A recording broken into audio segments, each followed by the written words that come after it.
Good morning, everyone, and welcome to Soul School Network. We have a great event for you today. Martha Creek is joining us.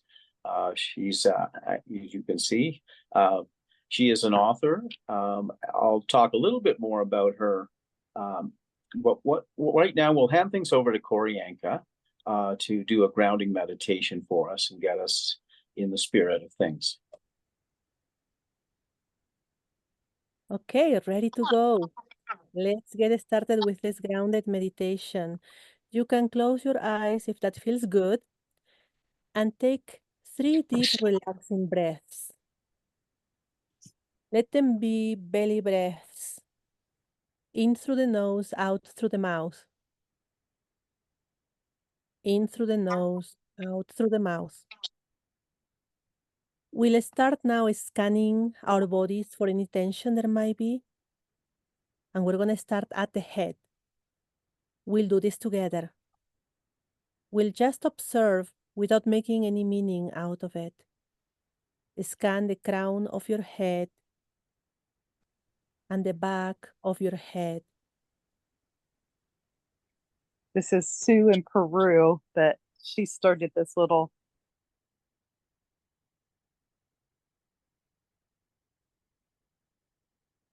Scan your face and neck, your shoulders, one arm and then the other, all the way down to your hands.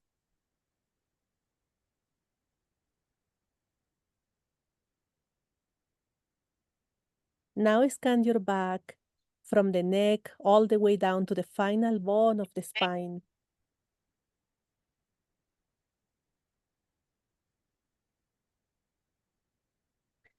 You can focus your attention now on your chest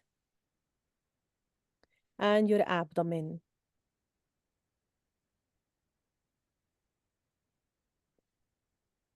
Are there any sensations so far? Any muscle tension? Just observe it for now. Continue with your right leg and foot, and your left leg and foot.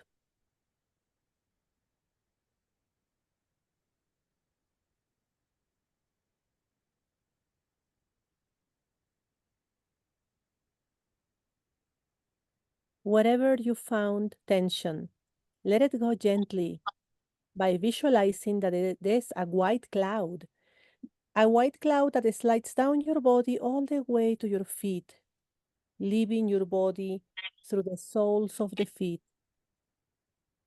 Perhaps there will be many clouds of tension leaving your body, and that is great. You're letting them go. You can feel good about it. Once tension is out of your body, it will be gone and transform into life-giving energy. Let's take a deep, relaxing breath. In through the nose, out through the mouth, and let it feel good.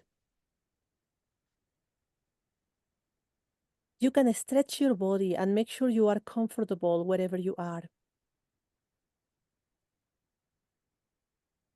You are a beloved child of the earth, deeply connected to her.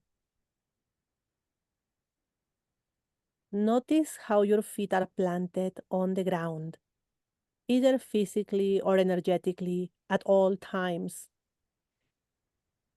Feeling the earth with the soles of your feet.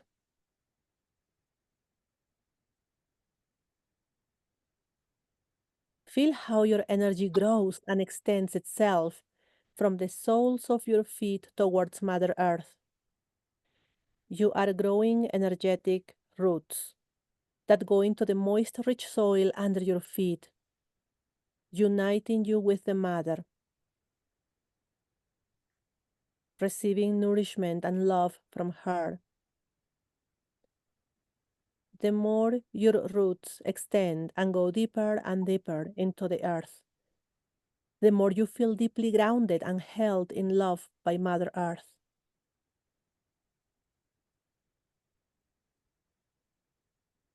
Stay present in this moment.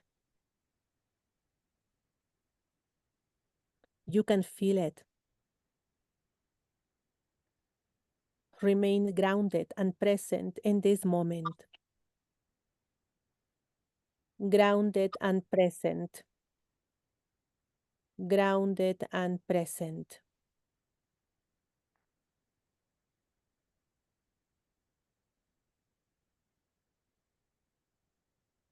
You can gently go back to your breathing. In through the nose, out through the mouth. In through the nose, out through the mouth. And one more time.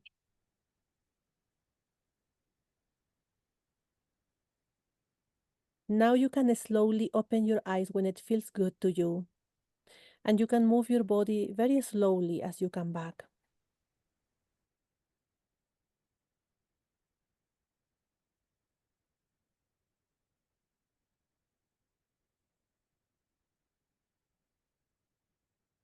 Thank you, Koryanka. That was beautiful, as always. I feel grounded. I hope everyone does.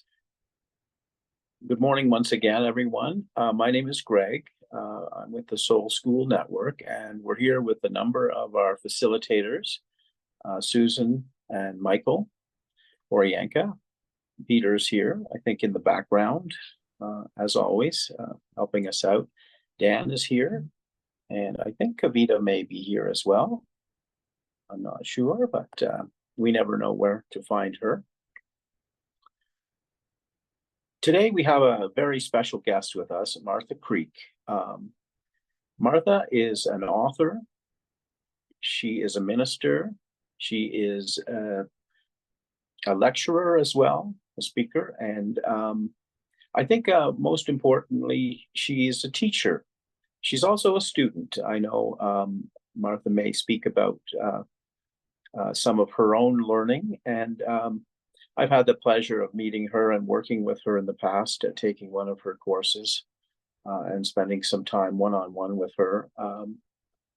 What I can say about Martha is that she is a very real person, and she's gifted, I believe, not just in what she knows, but in the way that she has an ability to communicate and say perhaps complicated or difficult things in very simple ways. I know I still remember 6 words that she shared with me that really made a huge difference in my life. Susan is someone who's known Martha for many years, and so she'll be facilitating the conversation with Martha. One thing I should mention is that Martha's here. She is an author as well.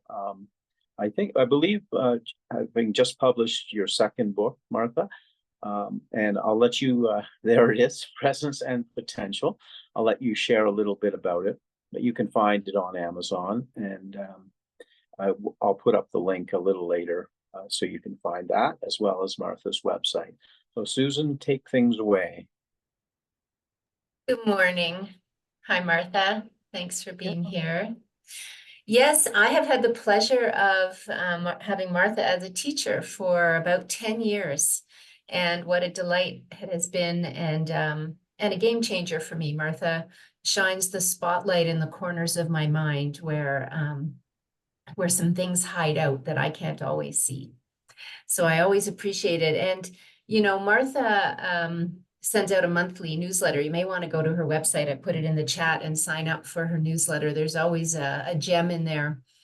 But I want to just say that this month's newsletter, called Great Love, starts out with Martha's words: I have the deepest of gratitude for the many programs and practices I have utilized towards self-realization, liberated living. I have been actively seeking, searching, reading, studying, and beyond since my earliest memories. I am grateful for the many teachers, sages, instructors, books, authors, leaders, and facilitators that have provided the basis for this journey. Deep bow. And I just wanted to read that because that is so Martha. Martha, although she's been my teacher, is really a student along with the rest of us. And she is so real and so grounded and so helpful in helping us navigate everyday life. So thank you so much for being here, Martha, and for sharing your words of wisdom today. I'm going to turn it over to you.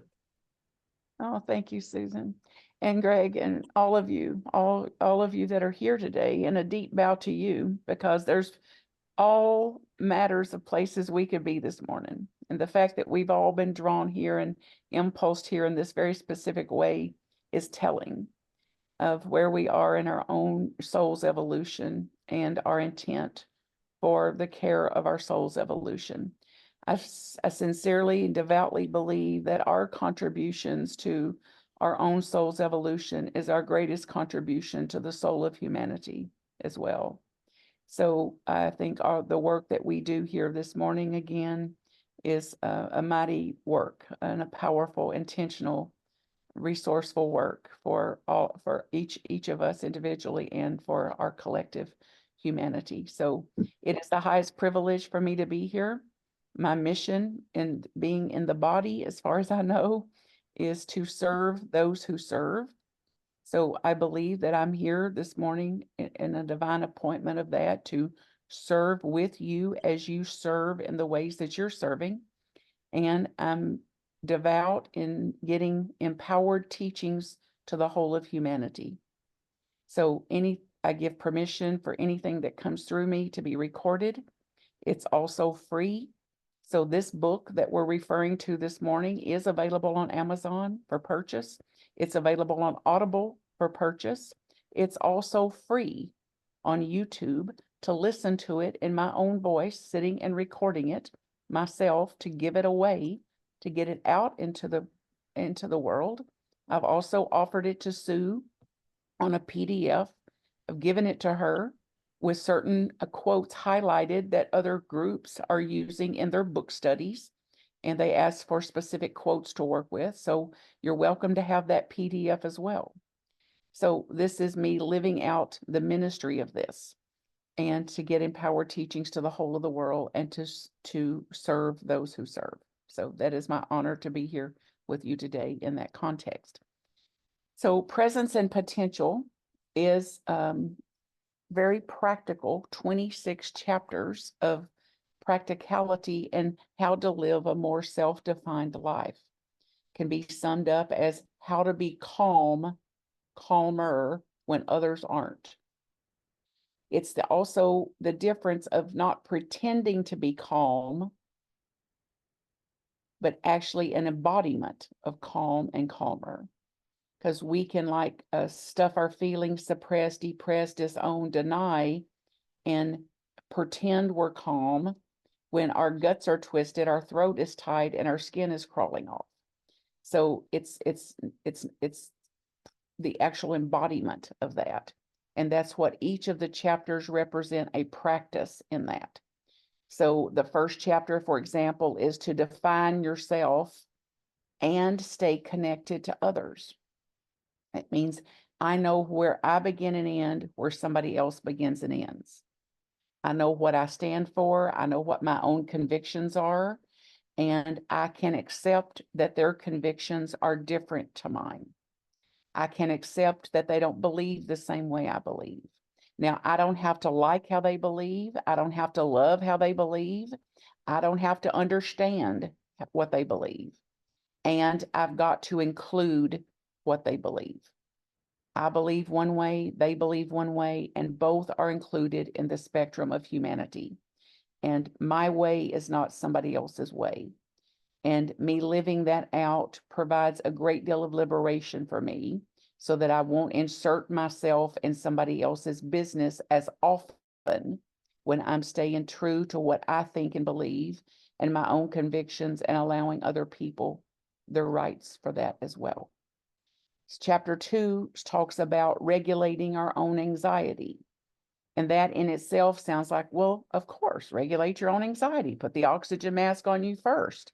It's one thing to say that. It's another thing entirely to do that. to be the first one in a conflictual situation, an argument, a disagreement, a nervous tension, a worry about something happening, something bad happening, to say that there's one of us here that can be more regulated in this, that has some capacity for presence and for bearing the suffering of other people without absorbing the suffering of other people. So how then to be able to observe suffering within ourselves and regulate and care and nurture for that suffering and not displace it onto another person, not to displace it onto our relationships, not to displace it onto our colleagues, but to be able to bear our own suffering and to take responsibility for nurturing it. It also includes then how to observe suffering in others and not absorb it. To observe, not absorb. And it's not just a platitude of that, but actually how to live that out. Chapter 3 is relative to how to keep a clearer distinction between facts and feelings. This is very potent because in the book I write about, I had a mother who yelled. And as a little kid, I embodied it as she's yelling at me. She's yelling, I see some heads nodding. She's yelling at me. And that's a feeling base, which will leave me responsible for her feelings, not caring for my own feelings, instead of getting a period in there with she's yelling, period. She's yelling, period. That's what's factual. That's what's actual. Now, little kids didn't know this.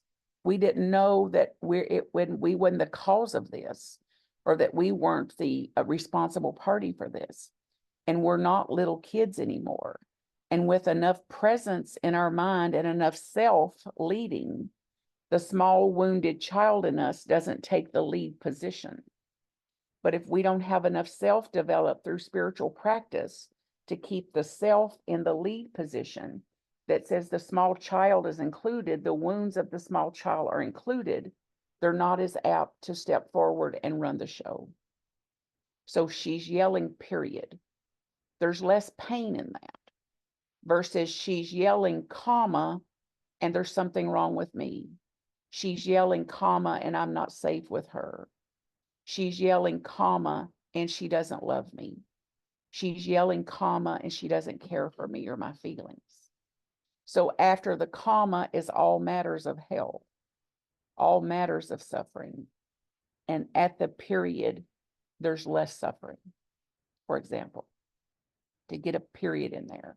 So these teachings, and Greg referred to 6 words that changed his life. I don't know which ones he meant, but this is what I hear from people on a daily basis, that one of these ideas, as Sue said, was a game changer. Power to the period. Power to the period. So somebody's yelling, period. That belongs to them. And if I don't insert myself in it, I'm going to have more presence for myself and therefore more potential to say, how am I going to respond to the yelling? How am I going to respond in this interaction? Who am I going to be in this interchange here, in this exchange here? And that's all the responsibility I have.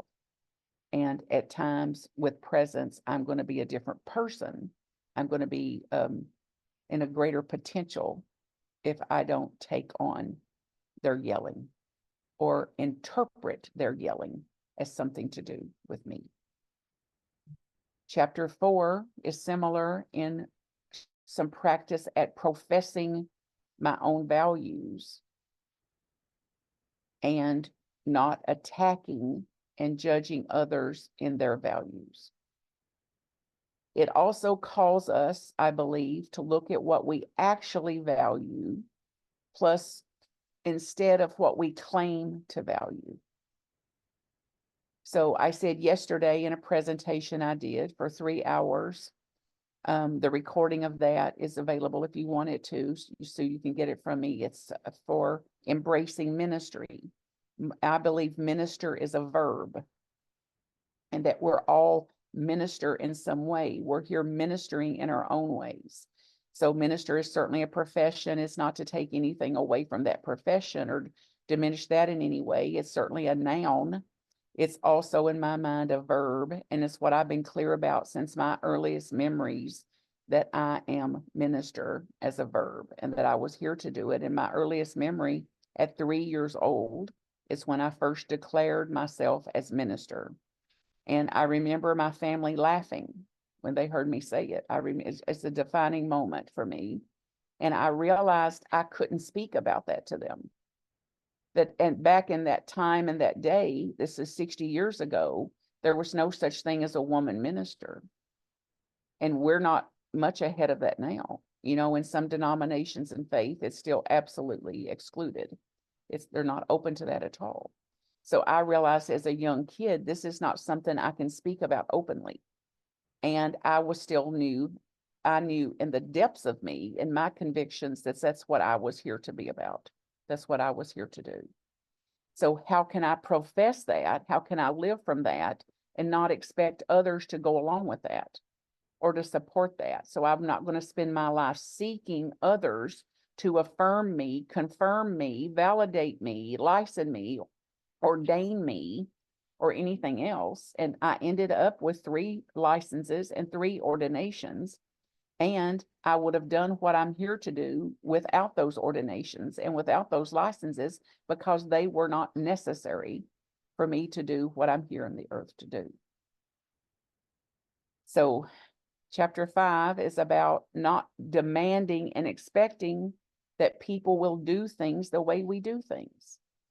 Now, this sounds simple, but I witnessed this in churches. For example, I was a guest speaker one day, and when I got there, somebody said, "Martha, we want to set up a table for your books and make this suitable for you and all that. What would you do?" And I said, "Well, thank you. That's very gracious. And just a small table here in the corner and something that's not in the way of your service or whatever will be fine." So somebody went and got a table, set it all up, put the books out. And here comes know-it-all. I can call her Betty. That wasn't her name, but here comes Betty. And Betty said, "That's not the table. That's not the table. That's not the table we use. That's not the table. That's not the table." So she proceeded to clear all the books off the table, took the table down, and went and got the table that was not a hair's different from the table that was up there, and set it up, put all the books back on it, and started over. And then they wanted me to consult with them because they're having trouble keeping volunteers. So can you see the irony in this? There's no wonder why somebody doesn't want to volunteer here after that. So this is because Betty thought nobody knows how to set up a table but her. This was also Betty's unhealed, traumatic responses to not having control, not being consulted, not getting to be the one that decided. So we can have compassion for ourselves and for all the parties here as we watch this. There's a story, I may be in the book, I can't remember, about my mother when she was in her last months and she was no longer able to cook, which was a great loss for her. And I was going to cook an egg for her. And I reached in, she had a stack of skillets about this tall. You can't even see how tall these doggone things was. And one of the traditions was that I gave her a jigsaw puzzle and a new skillet every Christmas, because she was always wanting the new innovative skillets. And I reached in to get a skillet and to turn around and put it on top of the stove. And she said, "That's not the skillet. That's not the skillet."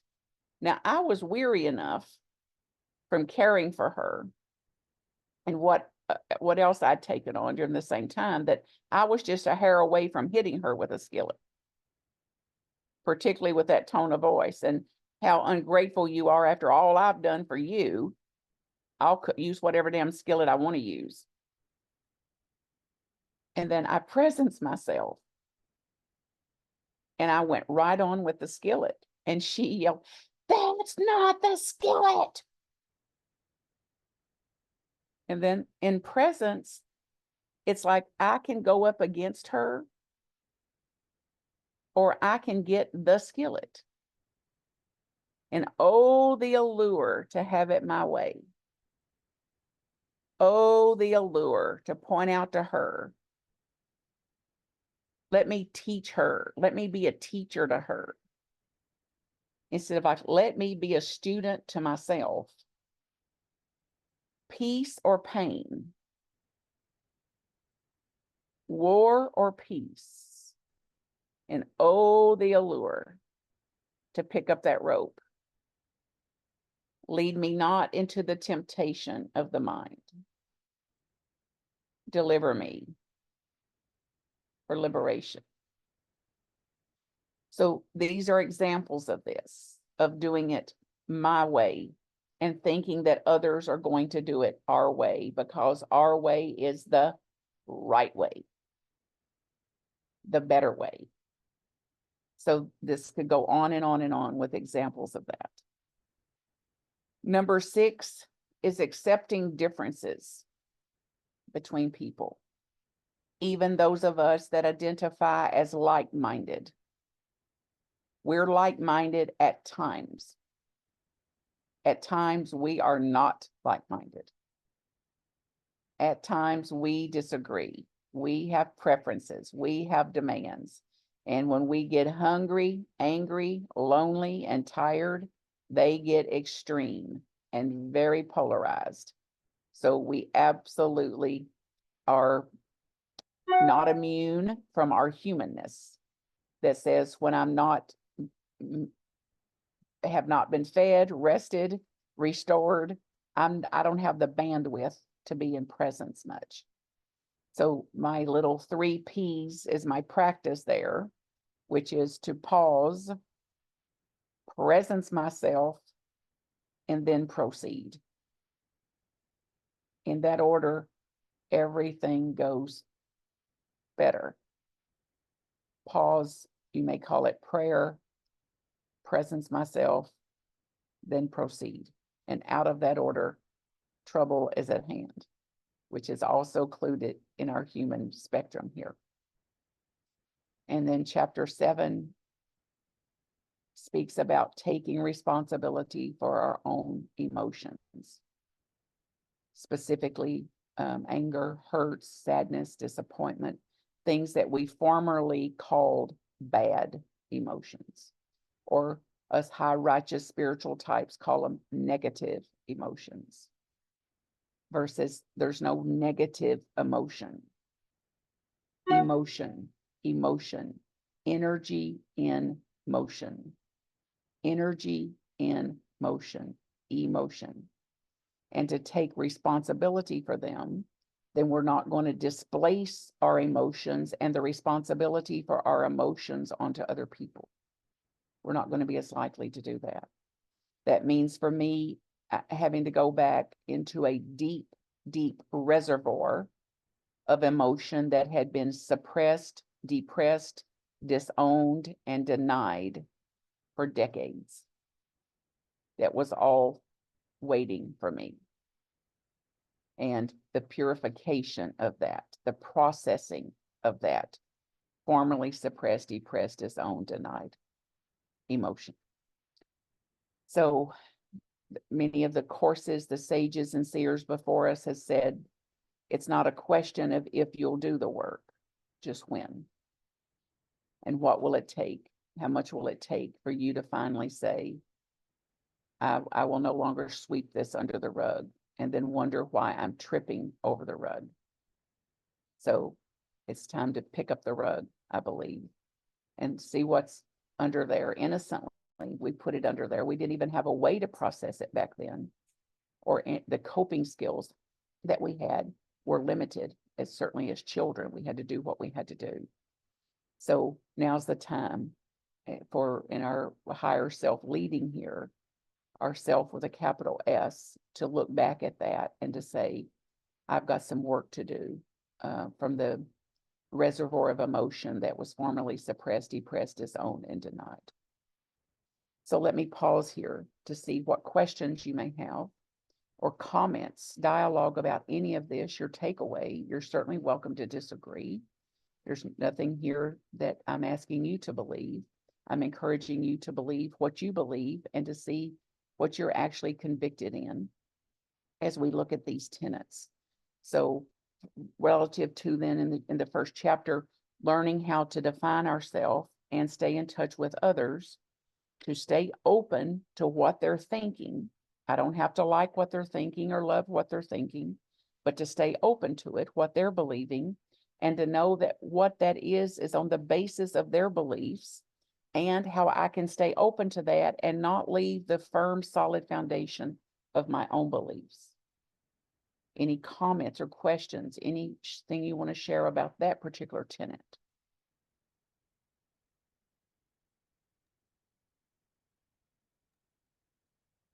Martha, I'll throw a question out to you. First of all, I'm glad Betty wasn't over for breakfast when you were dealing with the skillet.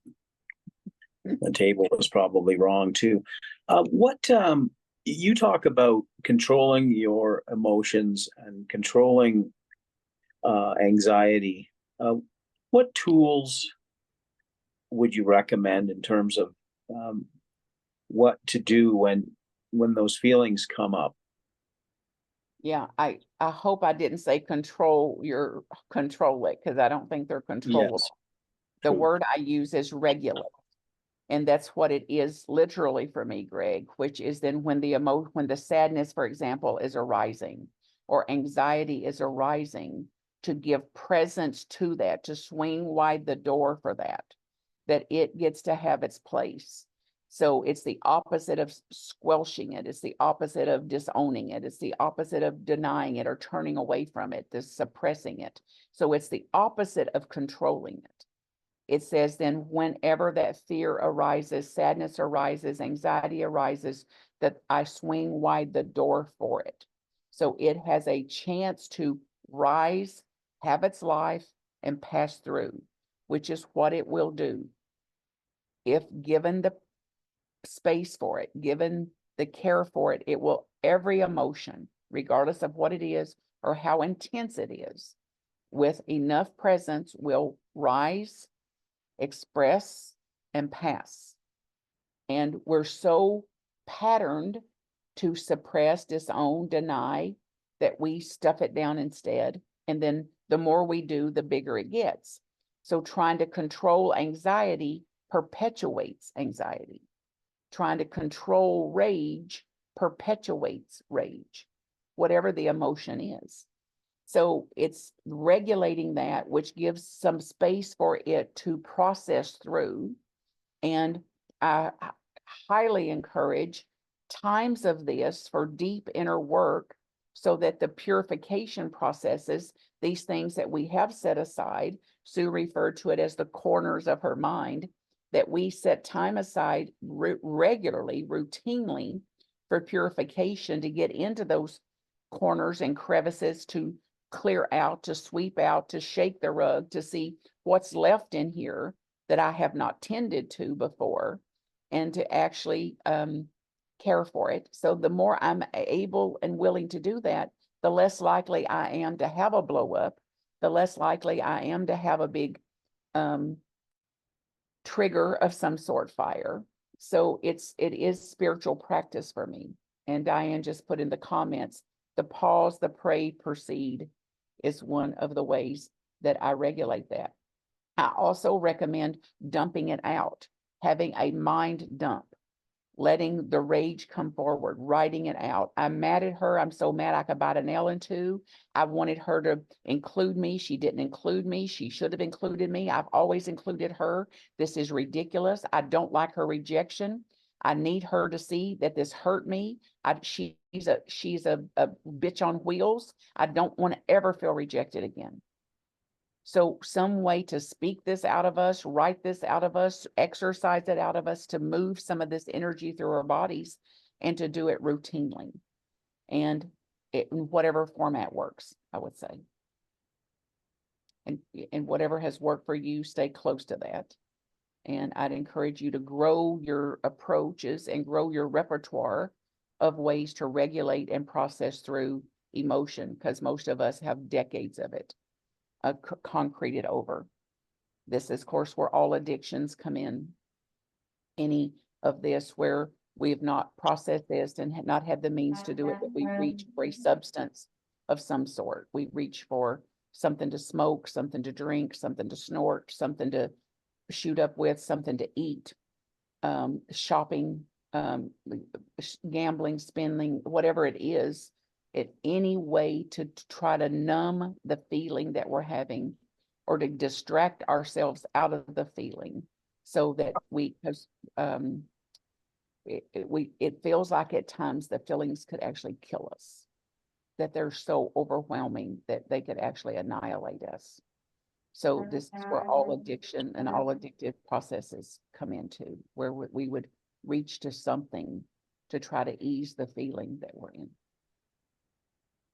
Martha, Celicia has a great comment in the chat here. I'm just going to try and find it. The problem with releasing negative emotions is if she feels regret about something I did or did not do in the situation, unable to let go of emotion, sometimes for a very long time. This is even if I allow myself to feel the emotions or write about it. Do you want to share your thoughts on that? Well, first of all, thank you for your honesty, Celicia. That's very normal. I mean, all of us here could have written the same thing. There's none of us here at any level that's immune from any of this. And I would encourage you to continue to write about it, cry about it, speak it out, to do whatever you have to do in trying to manipulate the feeling by writing about it. It's like it makes us mad at the feeling because I wrote about it and it's still there. So we're still at war with it, versus it's going to heal and it's going to transform on its own timing, not on ours. So I would write about it as much as I have to, or as often as I have to. I also encourage work that I've been immersed in now for 1.5 years, includes going to that part that was injured, that was exiled, that was set aside, and actually having a conversation with that part, letting it express what it needs to without trying to manipulate it out of its feelings. Like, I'm going to listen to you and then you better grow yourself up. I'm going to listen to you and then this is the last I want to hear of this. Or I'm going to listen to you and now I've listened to you 5 times and you better be over it. And it's like, that just makes it worse. So that part of us that was injured cannot trust us, that we're going to be there as a kind-hearted, open-hearted listener and meet it where it is and allow it to have its feelings and not try to rush it through its process, so to speak. And one of my favorite quotes of all time is, "You cannot make a bean plant grow by pulling on it." So these feelings are going to have their life. They're going to take whatever time they take, and it is not going to be on my timing. And I'll tell you, Celicia, what my teacher told me decades ago. You do not have to do it alone. In fact, there's parts of it you cannot do alone. So to have a facilitator, a witness, a sponsor, a coach, a clergy, somebody to witness this with you, you cannot do it wrong. Even when it feels like you're doing it wrong, it's not possible. And it'll take longer than you like. So it could be a bitter pill about just how long it'll take, that some of this may go all the way to the grave with us. And we can still do what we can do, still do what we know that could work. Yeah. Teresa says, staying out of judgment of how I feel is a game changer. Judgment of self is what keeps me imprisoned. It's absolutely true, honey. The judgment of ourself is where all of our rejection is, all of our abandonment feelings are. And awareness and acceptance of ourselves is when I can actually set myself free again and again and again. Di says, do you think it's important to name the feeling or emotion, or just allow it to be whatever it is and to pass? And that varies. For some folks, I would absolutely encourage naming the feeling. That's mostly for people that's so out of touch with their feeling. They don't know what they're feeling. They couldn't express what they're feeling. There's certain people that are so left-brained, patterned from the left brain. I could say, how did you feel about it? And their answer would be, well, I think she was wrong. How do you feel about it? Well, I think she shouldn't have done that. How are you feeling about it? I think I am mad at her. So in those cases, I would speak in terms of feeling, and I would encourage somebody, if they were working with me, to actually replace the word thinking with feeling and speak it only in those terms for a while to try to balance out those sides of the brain. The same is true for somebody that's primarily feeling based. I would encourage them to speak in terms of thinking so that they can get some balance in that sometimes. I'm more prone now where I am to not name whatever feeling is arising. Whatever is arising is welcome, generally welcome with me. This is after decades of practice. Whatever feeling is occurring is welcome. It will rise and pass, and I don't have the same need anymore to name it. And the less naming I do of it, honestly, helped me to not interpret it so much. So the more I name it and try to identify it, the more likely I was to interpret the feeling or to give it meaning or cause or something like that, versus this is the nature of a human here and it's welcome here. Martha, I know your time is quite limited with us. You have another engagement. Anyone else have any questions they would like to address with Martha? I'd just like to make a comment and hitchhike on your question, because it had the word tool. What kind of tools can we use in the presence, the pause, the presence, and the presentation?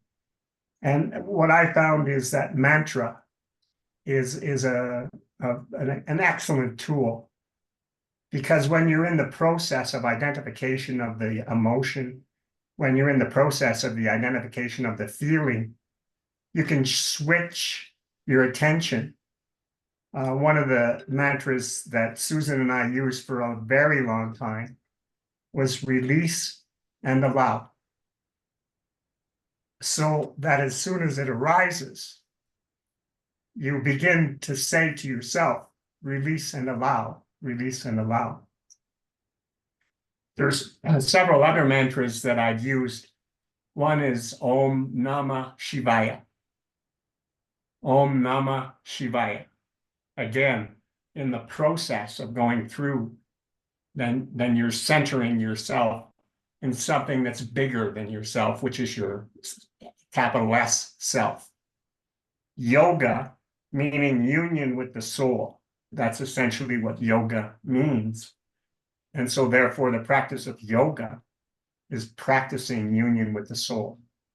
And finally, another mantra that I have used and continue to use is Om Mani Padme Hum, which is to be pronounced Om Mani Padme Ing, H-U-N-G, as the sound. And Om Mani Padme Ing is you are the jewel in the lotus. And so as you are the jewel in the lotus, you take yourself out of the little s self feelings and you raise it into the capital S self, engaging in union with the soul and making what it is, actually naming it as petty. And those tools, I think, work really well. Thank you, Michael. I use the word included in a similar way. And that's what people that follow me and study with me reported yesterday, that it's been life-changing for them. This is included. This is included. this is included. I accept, which is the same practice as non-resistance. And there's a myriad of ways to approach it. And you're welcome, Maureen. I'm very delighted you're here. All of you, if I can serve any of you in any way. I started another immersive process that Sue's been part of for, I don't know how many years, and Dizer Wonka that's here in the fall this year in October. And if you want information about that, if you'll go over to the website, as Sue said, marthacreek.com, you can enroll in the newsletter, and all the details about that are included there. I would also invite you, if you would, to go over to YouTube, to the Martha Creek channel there, and check out if this is resonant with you, what's come through here today, and check out what's over there. And then like and subscribe to that YouTube channel, because that lifts the teachings up. It makes it more possible for other people to find it and to have it. And this book is read out loud there also for free on that channel. And you're welcome to check it out in more depth there. You also do one-on-one work with people, Martha? Yep, that they can book directly from the website. Yeah. Okay, I know you just got a couple minutes left. Sue, do you want to jump in and say a few words? Sure. Thank you, Greg. Thank you so much, Martha, for, all these reminders today. And your book is beautiful, and it really does. I need the reminders, after studying with you for all these years. I can't get enough reminders. And, at Soul School Network, we often talk about, are we in the apocalypse or the awakening? And I guess, we might agree that we're in both. And all of this life is here for us. I loved what you said, power to the period, all the things that you've taught us. And mostly, when we think about this apocalypse or awakening, here's the war, right, Martha? Right here in our minds. And so the things you talk about and teach about really help us with this. And then whatever's happening externally, well, it's going to happen. And here's where the power is. And I've learned so much from you, Martha. Thank you so much for being here You're very today. welcome. Yeah, you're very welcome, honey. It's an honor to be here with you. And any way I can ever serve any of you, you're welcome to it. Rich is I blessed. highly recommend Martha Creek. Please do go to her website. Consider joining the Immersion or Extraordinary Leadership program that Martha offers. It's life-changing. And we'll let you get on your way to, Martha has another commitment in 10 minutes or right now. So thank you, Martha. You both. Mwah. Blessings to you all. Mhm. Thanks, Martha. That was wonderful. We have a few minutes left to have a conversation. Does anyone want to share their thoughts or insights?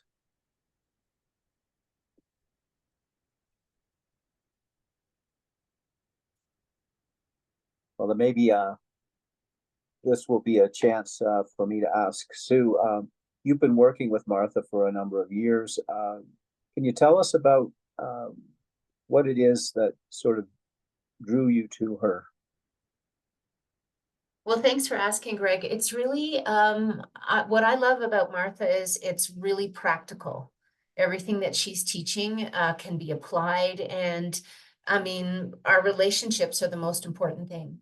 And so she teaches us this relationship with ourselves, being, of course, fundamental to all of the relationships that we have with everybody else, if there is anybody else. And so I think it's,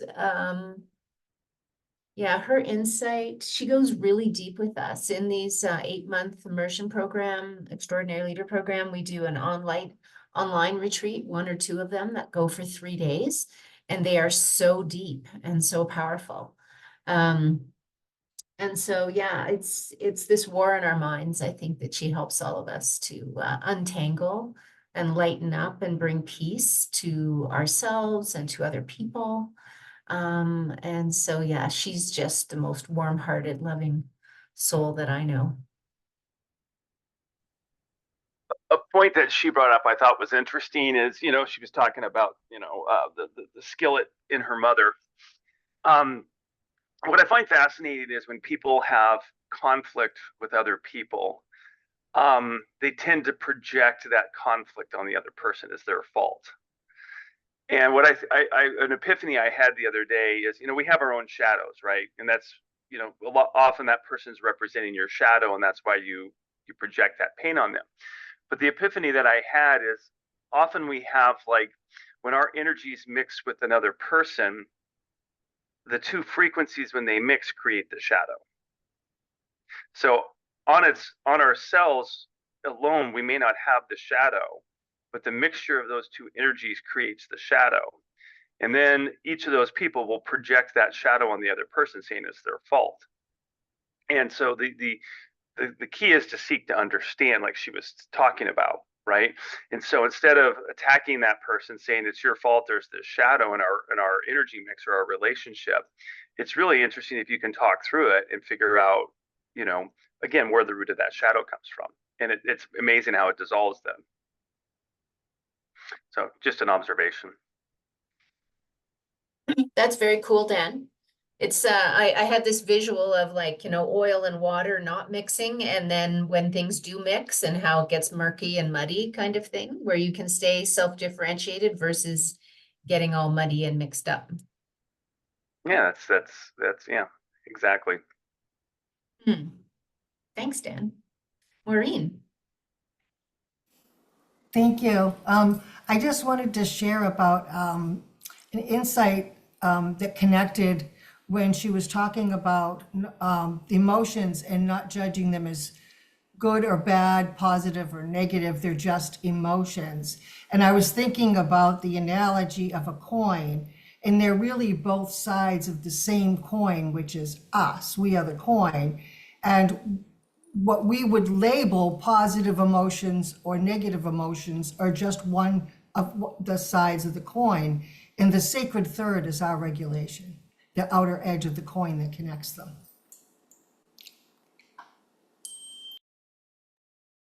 Beautiful. Thank you, Maureen. I really like that. Anyone else want to share any thoughts? Di has a comment in the chat. Her experience working with Martha is that she holds the space and questions for each of us to find our truths.